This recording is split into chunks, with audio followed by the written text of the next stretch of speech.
We can go ahead and unmute mics, John, if anybody has any questions. Yes, I have a question. Why was there such a strong KGB presence or interest in your work in Kazakhstan, considering there really isn't anything going on there? Is it just a matter of bureaucratic overkill?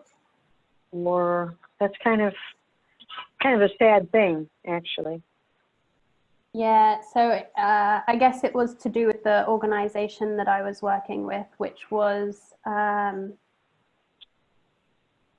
of a government, US government program. And I think there was just a lot of, the accusation was that we were spying, that we were in their country because we've been thrown out of ours. Oh boy, sort of brainwashing children and stuff. So it looks like there are a few people unmuted, but I think John might still be in the process of unmuting all those mics. Jenny, as you've spent so much time out there, if you could change one thing that was practical, what would you change? About Zambia?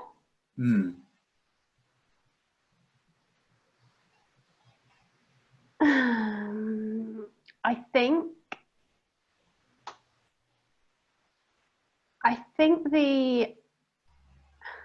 that was practical. That's such a hard question. I guess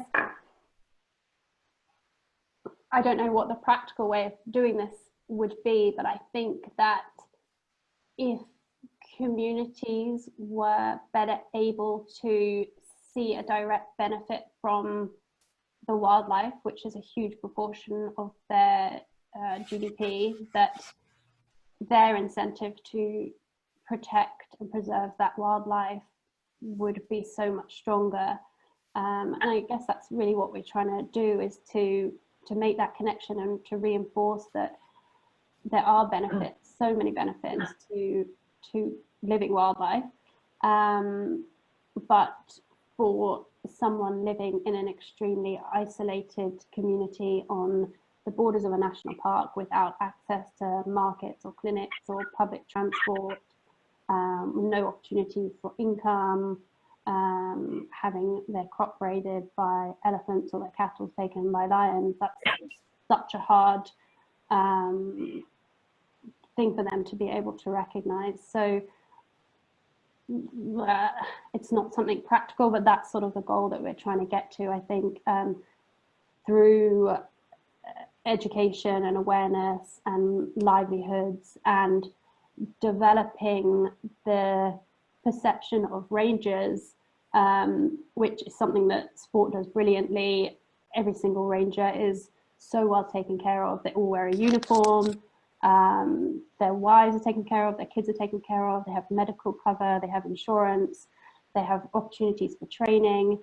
And through this process over the years, a ranger is now starting to become somebody who's revered and respected, especially amongst the kids. Yeah. So is this along the lines of it's more satisfactory for the community to shoot wildlife with a camera than with a gun? Yeah, I guess that's what we're trying to convey, is that there are so many more benefits to the country as a whole from shooting with a camera, but how can we get those much more tangible, immediate benefits to those communities? Because unless you're directly employed maybe by the tourism sector, that's something that's really hard to visualize when you're dealing with those daily challenges. Yeah. Does the government support initiatives by punishing people severely if they take advantage of it for their own benefit rather than looking out for the community?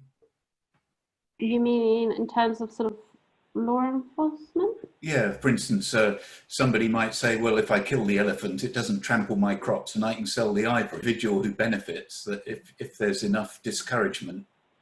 as well as the economic benefit if you can stimulate tourism. It's got to be, I guess, a carrot and stick, but I wondered how the government there supported initiatives by providing the stick when it's necessary. Yeah, so I guess that's what we're trying to do, and sport will be able to chip in and explain this better. But the kind of formula that we're working on is sort of increasing that perception of risk versus value of wildlife, and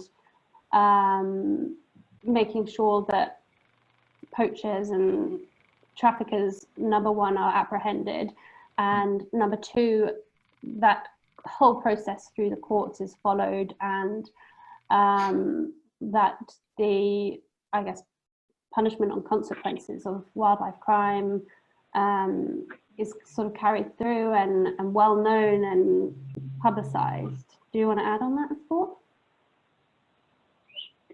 I have a sure. question. Real quickly, is there any way, just thinking, okay, elephants go after crops, you know, for obvious reasons.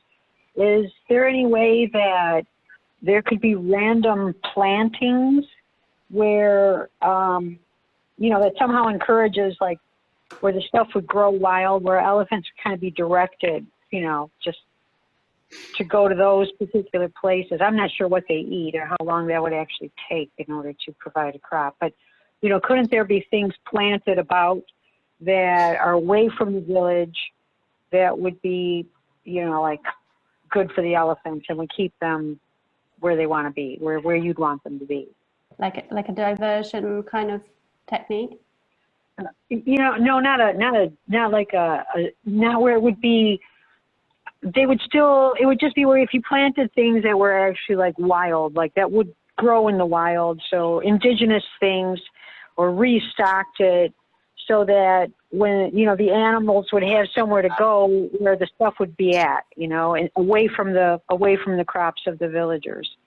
Is that even a viable possibility? So I guess these are national parks, so we're not able to. You can't touch it. And yeah. I think for us, we're very, very respectful of the fact that the elephants were here first, and so they have their migratory routes, and it's a human-driven problem because there's then encroachment on those migratory routes. So what are some of our strategies? I think we're working on a number of different human-elephant conflict mitigations, but what we're trying to do instead is almost the reverse of that. You're definitely on the right lines, but it kind of looking at it slightly differently, sort of reducing reliance on maize, which is sort of one of the main palatable crops for elephants, and introducing alternative cash crops, and then using various different buffers or fence lines around those crops and any existing maize fields to deter the elephants in a safe way. So for example, I guess one of the main ones is chili. They, like for us even, it's an irritant for the elephants. So by growing a buffer maize field, you will be able to deter them to a certain extent. And then there's other things as well, trenches, beehive fences, flashing lights. So yeah, there's all sorts of things that we are and have been trialing. And yeah, there certainly are crops that can be very profitable, that are unpalatable to elephants. So trying to introduce more and more of those into those bordering communities. And the community needs to be aware, you know, a sense of pride of exactly what a treasure they have. And I think it's brilliant, you know, that you're going through radio and all those people are reached, the kids are reached, because you start young, let them understand, you know, that it's nothing to be taken for granted, and that blessing in and of itself will somehow open up to some type of viability, you know, one can hope. But you know, it is. It's a beautiful legacy to have. You know, to have those type of animals, those beasts in your backyard. How sweet is that, really?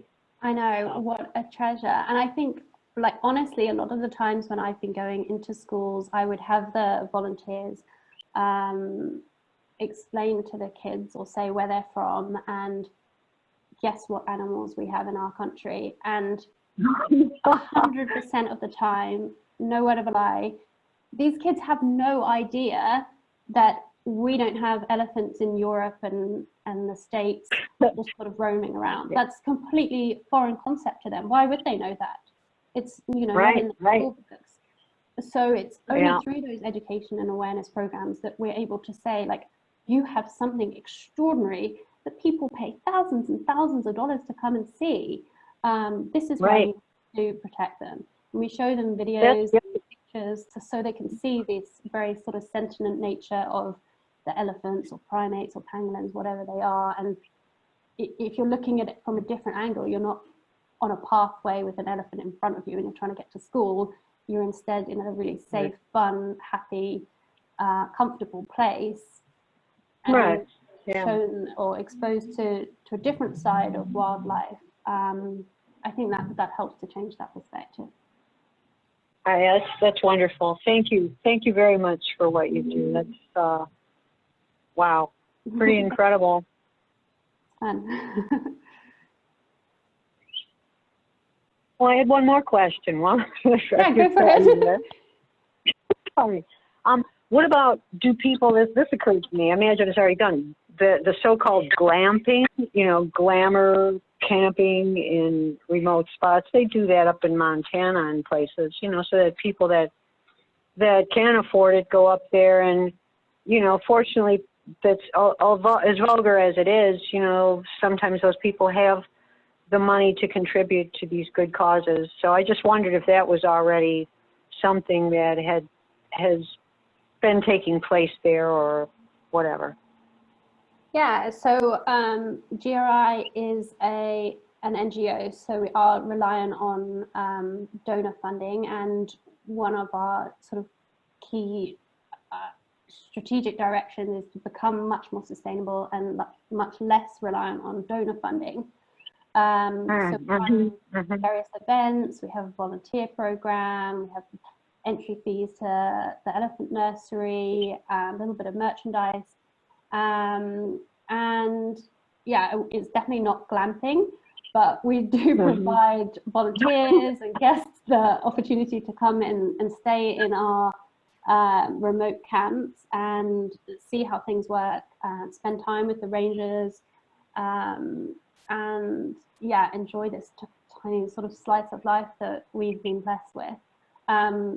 It's definitely not a glamping experience. We all have lived in basic conditions because, you know, we want as many as those resources as possible to go into the work that we're doing.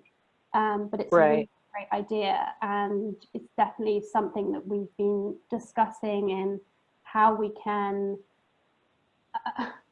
firstly raise more awareness by getting people out into the bush, but also by giving them that experience and that ability to hear our stories, you know, to maybe kind of encourage people to get involved as well.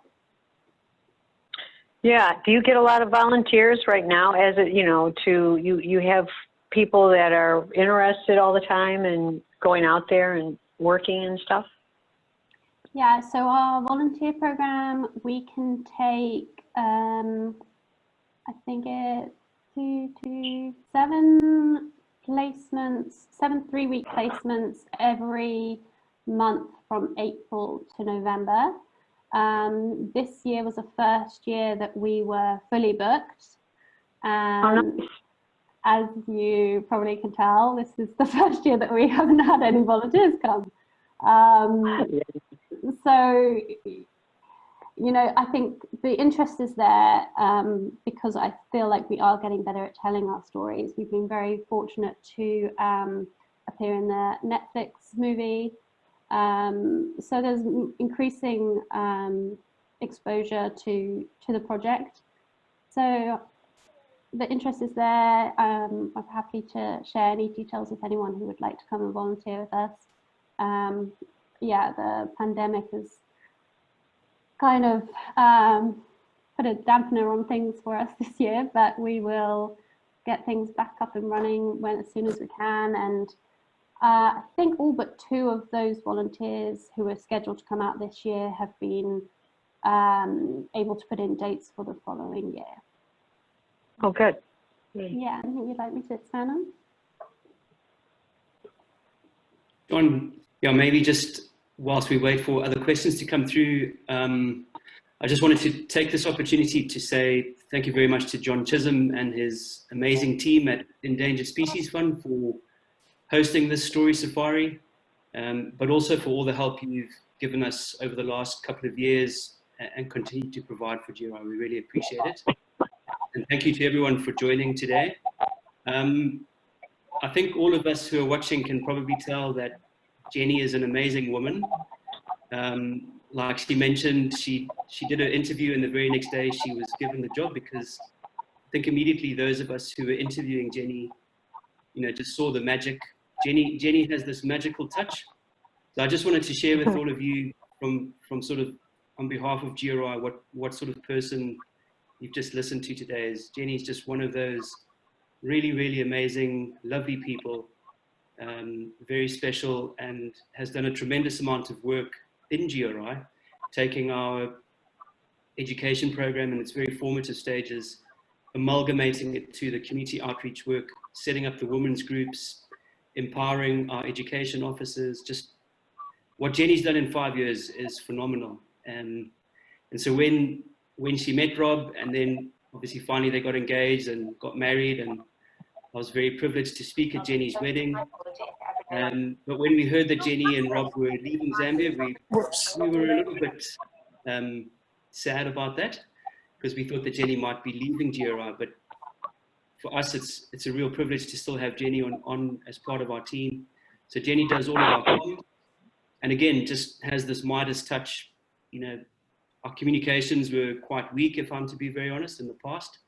And now we've seen, since Jeni's taken over the comms part, that our communications have just improved dramatically. So yeah, I just want to say how awesome Jeni is. Everyone in GRI loves her, all the volunteers who work with Jeni. I think you can see from Annalise, there's a real connection that you make with Jeni. She's just a really great person. So yeah, thank you very much. Thanks for listening in, everyone. Yeah, thank you. We're very happy that you were all able to join us today. This is our first episode. This was our pilot program, and I think it went pretty well. So don't know how we're going to top this, Jeni, but stay tuned. We hope to continue this on. We are making plans right now, so follow us on Facebook for any updates and future episodes that we will be showing. And I think that's all we have today, unless there are any more questions for Jeni. All right, John, do you want to say anything before we wrap it up? No, well, thank you, and thanks, Sport. We're having a tremendous time sort of trying to invent this this idea. We've learned a lot in this just doing this pilot episode, and some of the practical difficulties and so on. But as I said before, I'm really proud of the 3 ladies who've helped out today. It's been fantastic, and we're trying to build an organization here for the future to outlast my gray hair, and that continue supporting you as best as we can in the USA. So thank you for this opportunity too. And to our supporters, we always want to convey the fact that to quote the song, "You are the wind beneath the wings to keep the people in the field motivated." And so thank you all, and we hope we can try and reinforce the relationship between, by getting to know stories of people in the field like Jeni, and the support that you give, because that goes beyond just the donation check. So thanks, everybody. Been great fun. Hi, everyone. My name is Melissa Flora, and I am the events director with the Endangered Species Fund, and I'm located in Detroit, Michigan.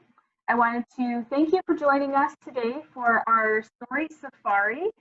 If you could please subscribe to our channel and the link, and then you can also join us in the comment section. We'd love to learn more about you. Please stay tuned for any future episodes that we are doing in the Story Safari project.